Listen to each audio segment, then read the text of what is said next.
So nalang ko advice sa inyo ha. Labi na sa mga people nga hilig kaayo mangutang. Bisag di jud kaayo kinahanglan ba? Mga Meg, iwas luho para iwas luha.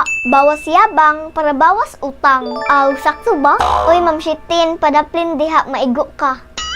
Ay, okay! Bita mga Meg, hinahinay lang dyan sa bugso ng damdamin no. Di magpakamarupok ug naay pautang sa inyo. Paningkamot maayo nga makalikay. Para nag-abot sa panahon, wa kay ikamahay. Ikaw Ma'am Shitin, ay intan padalaan ng mga Turko nga magsig agi-agi sa balay. If you can't afford it, then don't buy it.